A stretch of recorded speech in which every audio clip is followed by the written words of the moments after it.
आज का जो हमारा टॉपिक है वो क्या है, हाइपोपैराथायरॉयडिज्म। सबसे पहले आपको पैराथायरॉयड हार्मोन का फंक्शन पता होना चाहिए, फिर आपको हाइपोपैराथायरॉयडिज्म का पता होना चाहिए। नॉर्मल जो पैराथायरॉयड हार्मोन क्या करवाता है, ये कैल्शियम की अब्जॉर्प्शन करवाता है बॉडी में, और फॉस्फेट की क्या करवाता है, बॉडी को उससे फॉस्फेट ट्रैशिंग यानी फॉस्फेट को बॉडी से निकाल देता है थ्रू किडनी।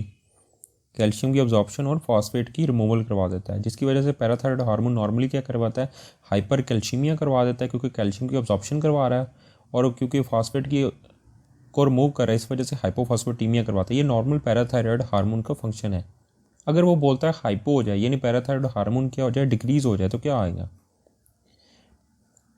किस वजह से हो सकता है। अगर पैराथायरॉयड ग्लैंड है उसकी इंजरी हो सकती है, या पैराथायरॉयड को जो ब्लड सप्लाई जा रही है वो ड्यूरिंग क्या, क्योंकि हम क्या थायराइड की सर्जरी कर रहे हैं, कि during thyroid surgery parathyroid hormone क्या रिमूव हो गया, या उसकी ब्लड सप्लाई कंप्रोमाइज़ हो गई है, या उसकी ऑटोइम्यून डिस्ट्रक्शन हो रही है, जिसको जो किस सिंड्रोम में होती है, डिजॉर्ज सिंड्रोम में।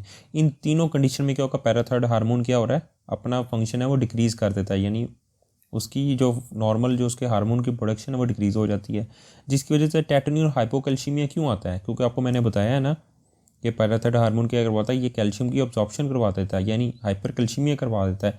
टेटनी आपको पता क्यों होती है, क्योंकि कैल्शियम की डिक्रीज़ होने की वजह से टेटनी और हाइपोकैल्शियमिया के सिम्टम्स की वजह से टेटनी होती है। और क्योंकि पैराथायरॉयड हार्मोन फॉस्फेट को रिमूव कर देता है, यहाँ पे क्या हो रहा है, फॉस्फेट जो पैराथायरॉयड हार्मोन वो काम नहीं कर रहा, जिसकी वजह से पैराथायरॉयड फॉस्फेट आपकी बॉडी में बिल्डअप होना शुरू हो जाएगा, जिस वजह से हाइपर फॉस्फेटीमिया का सिम्टम आएंगे, फॉस्फेट सीरम में इंक्रीज हो जाएगा। अब इसकी वजह दो साइन आते हैं, एक चॉपस्टिक साइन है। चॉपस्टिक साइन आपको देखें, ये एक फेस है, फेस के ऊपर जैसे ही आपको आपकी फेशियल नर्व उसको आप क्या करेंगे, टैपिंग करेंगे, टैप करेंगे, जिसकी वजह से फेशियल मसल उसके कॉन्ट्रैक्ट हो जाएंगे। ये क्या चॉपस्टिक साइन आता है, क्योंकि ये क्यों आता है, क्योंकि ये हाइपोकैल्शियमिया की वजह से आता है। ठीक है, हाइपोपैराथायरॉयडिज्म में दो साइन आते हैं, चॉपस्टिक साइन। उसने लिखा हुआ कि अगर हम टैप करेंगे फेशियल नर्व पे यानी चीक पे टैप करेंगे, जिसकी वजह से टैप करेंगे फिंगर से, जिसकी वजह से फेशियल मसल के कॉन्ट्रैक्ट होंगे। और दूसरा उसने बोला ट्रोजियर साइन क्या होता है, ये कहीं आपका लिम्ब है, लिम्ब के ऊपर जब फिर आप बीपी चेक करने के लिए कफ बांधते हैं, तो क्या होगा, जो ब्रेकियल आर्टरी है उसकी ओक्लूजन होती है, यानी वो क्या होगा, दब जाती है, जिसकी वजह से क्या होगा, कार्पल स्पाज्म हो जाएगा। कार्पल स्पाज्म इसे बोलते हैं ट्रोजी साइंस। ये क्या होता है, ब्रेकियल आर्टरी की ओक्लूजन की वजह से होता है। वो ओक्लूजन कैसे होती है, जब से ब्लड प्रेशर कफ की वजह से, जो कि हम ट्राइसेप पे बांधते हैं, जिसकी वजह से कार्पल स्पाज्म होगा। अब देखें यहाँ पे दो डिजीज़ है, सीडो हाइपोपैराथायरॉयडिज्म और दूसरा सीडो हाइपोपैराथायरॉयडिज्म। ये बहुत ज़्यादा डिजीज़ इंपॉर्टेंस है हाइपोपैराथायरॉयडिज्म को रिलेटेड लेके। देखें इसमें आपको इन डिजीज़ में ज़्यादा आपको ना, जो सीडो हाइपोपैराथायरॉयडिज्म और सीडो हाइपोपैराथायरॉयडिज्म है, इसके अंदर आपको डिफरेंशिएट करना आना चाहिए, ये ज़्यादा इंपॉर्टेंट चीज़ है। देखें ये दोनों क्या है, इसमें दोनों में एक कॉमन चीज़ क्या है, दोनों ऑटोसोमल डोमिनेंट है। जो सीडो हाइपोपैराथायरॉयडिज्म है ये मैटरनली ट्रांसमिटेड म्यूटेशन है, ये यहाँ पे इसका क्रॉस चेक का आ गया, यानी एक इसका डिफरेंशियल आ गया। जबकि सीडो हाइपोपैराथायरॉयडिज्म ये क्या है, ये पैटर्नली ट्रांसमिटेड म्यूटेशन है। ठीक है, ऑटोसोमल डोमिनेंट है, एक मैटरनली है, pseudo hypoparathyroidism maternally transmitted mutation है, जबकि pseudo hypoparathyroidism paternally transmitted mutation है। अब दोनों में कॉमन चीज़ क्या है, जो जीनैस होती है। देखें सबसे पहले देखें यहाँ पे एक बहुत ज़्यादा, ये सबसे ज़्यादा इंपॉर्टेंट डिफरेंशियल बता रहा हूँ। देखो सीडो हाइपोपैराथायरॉयडिज्म में एंड ऑर्गन रेजिस्टेंस मौजूद होती है। आपको पता है ना पैराथायरॉयड हार्मोन कहाँ पे जाके एक्ट करता है, ये आपकी किडनी और बोन पे जाके एक्ट करता है। अब इसमें क्या होगा, सीडो हाइपोपैराथायरॉयडिज्म में क्या होगा, आपकी एंड ऑर्गन रेजिस्टेंस होती है। लेकिन इसमें थायराइड हार्मोन तो नॉर्मली प्रोड्यूस हो रहा है, लेकिन वो अपने जहाँ पे रिसेप्टर पे जाके उसने किडनी और बोन पे एक्ट करना था वहाँ पे काम नहीं करता है, वहाँ पे रेजिस्टेंस होती है। ये आपका डिफरेंशियल पॉइंट है, पैराथायराइड हार्मोन प्रोड्यूस हो रहा है, लेकिन आप पे ऑर्गन पे जहाँ पे एक्ट कर रहा है वहाँ पे रेजिस्टेंस हो जाती है। जबकि सीडो हाइपोपैराथायरॉयडिज्म में कोई भी एंड ऑर्गन रेजिस्टेंस नहीं होती है। ठीक है, अब यहाँ पे दोनों में कॉमन चीज़ क्या है, इन दोनों में जीनएस जो इम्प्रिंटेड जीन होती है, दोनों में जीनएस जीन इम्प्रिंटेड होती है, ये इसका कॉमन था।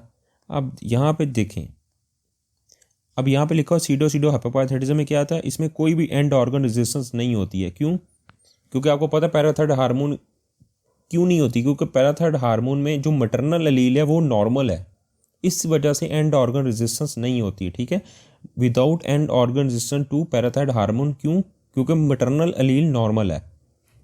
और जहाँ पे नॉर्मल पैराथायराइड हार्मोन कहाँ पे एक्ट कर रहा था, ये किडनी और बोन पे एक्ट करता है, तो इस वजह से यहाँ पे रीनल रिस्पॉन्स कर रहा होता है। अगर पैराथायरॉयड हार्मोन वहाँ पे आता है तो रीनल रिस्पॉन्स कर रहा होता है। वहाँ पे रीनल क्या करता है, रीनल पैराथायरॉयड हार्मोन का सिग्नल पकड़ते ही कैल्शियम की अब्जॉर्प्शन करवाएगा और फॉस्फेट को रिमूव करवा देता है। ठीक है, अब यहाँ पे देखें जो सीडो हाइपोपाराथायरॉयडिज्म है, इसमें क्या एंड ऑर्गन रेजिस्टेंस है, और कैसे है, क्योंकि पैराथायरॉयड हार्मोन कहाँ पे एक्ट कर रहा है, किडनी और बोन पे एक्ट करता है।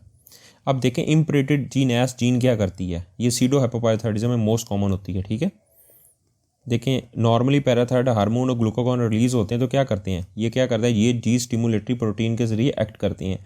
और जी स्टिमुलेटरी प्रोटीन क्या करती है, या इसमें दो यूनिट होते हैं, एक बीटा यूनिट एक अल्फा यूनिट। ये जो पैराथायरॉयड हार्मोन जी स्टिमुलेटरी प्रोटीन को स्टिमुलेट करता है, क्या करवाता है, ये जो जी स्टिमुलेटरी प्रोटीन में अल्फा यूनिट को डी अटैच कर देता है। अल्फा यूनिट जैसे डी अटैच होंगे तो क्या होगा, आपका एडिनाइल साइक्लेज एक्टिवेट होगा, और एडिनाइल साइक्लेज एक्टिवेट होने के बाद क्या करेगा, जो एटीपी एडिनोसिन ट्राइफॉस्फेट को किस में चेंज करेगा, साइक्लिक एडिनोसिन मोनोफॉस्फेट, जिसे कैंप बोलते हैं, CAMP।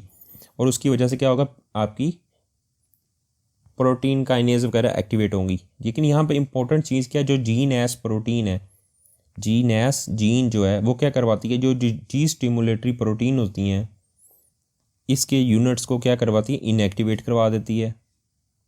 अब इनएक्टिवेट यहाँ पे देखें, जीन एस जो इनएक्टिवेटिंग म्यूटेशन है, जीन एस 1 क्या करवाती है, ये इनएक्टिवेटिंग म्यूटेशन है, ये क्या करवाती है, ये पैराथायरॉयड हार्मोन के रिसेप्टर है उनके साथ कंपल करती है, मिल जाती है, जो क्या करवाती हैं, जो जी स्टिमुलेटरी जो प्रोटीन के है, जो ये बेसिकली जीन एस क्या करवाती है, जी स्टिमुलेटरी का अल्फा जो सब यूनिट है इसको क्या करवा देती है, आपको इसको इनएक्टिवेट करवा देती है। जब इनएक्टिवेट होगा तो क्या होगा, एडिनाइल साइक्लेज एक्टिवेट हो पाएगी, ऑफ कोर्स नहीं एक्टिवेट हो पाएगी, जिसकी वजह से एटीपी और CAMP वगैरह भी और प्रोटीन काइनेज वगैरह प्रोसेस भी नहीं होंगे।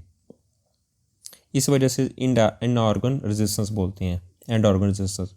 अब उसने बोला कि जी नैस जो इनएक्टिवेटिंग म्यूटेशन है ये क्या करवाती है, पैराथायरॉयड हार्मोन के जो रिसेप्टर है कपल उनके साथ मिलती है, और वो क्या करवा रहे होते हैं, जो जी स्टिमुलेटरी का जो सब यूनिट प्रोटीन का उसको बेसिकली क्या करवाती है, यहाँ पे देखें जीन एस वन इनएक्टिवेटिंग म्यूटेशन है, ये क्या करवाती है, पैराथायरॉयड हार्मोन के रिसेप्टर उनके साथ कपल करके मिल जाती है, और उस क्या करवाती है, जो जी स्टिमुलेटरी प्रोटीन का अल्फा सब यूनिट है उसको डीएक्टिवेट कर देगी, इसको डी अटैच होने नहीं देगी।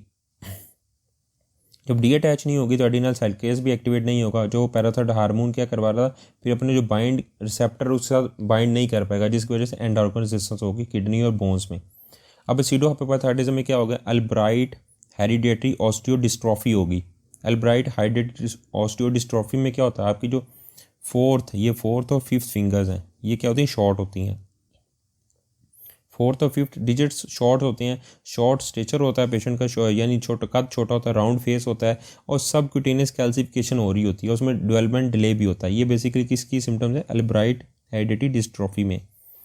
एक वो सिनेरियो आता है कि एक पेशेंट उसकी शॉर्ट 4 और 5 डिजिट शॉर्ट्स हैं, उसमें शॉर्ट स्टेचर और उसका राउंड फेस है, तो उसमें बेसिकली क्या किस हार्मोन की कमी है, उसमें क्या है, पैराथायरॉयड हार्मोन है उसकी कमी है, जिसको हाइपोपैराथायरॉयडिज्म बोलते हैं।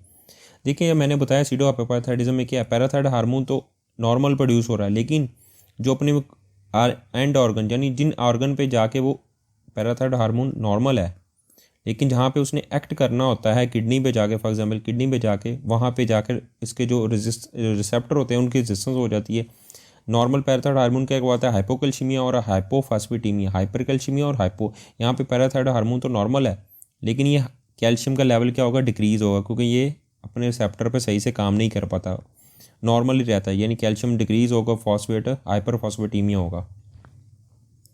जबकि हम देखें जो सीडो हाइपरपैराथायरॉयडिज्म है उसमें बेसिकली क्या होता है, उसमें ये होता है कि आपका physical finding same Albright hereditary osteodystrophy की तरह आएंगे, जिसमें शॉर्ट और फोर्थ फिंगर शॉर्ट होंगी, शॉर्ट स्टेचर आएगा, राउंड फेस होगा, सबक्यूटेनियस कैल्सिफिकेशन और डेवलपमेंट डिले होगा। लेकिन यहाँ पे हम दोनों सीडो हाइपरपैराथायरॉयडिज्म में अल्ब्राइट और हेरिडेटरी डिस्ट्रॉफीज को डिफ्रेंशिएट कैसे करेंगे, लैब के जरिए।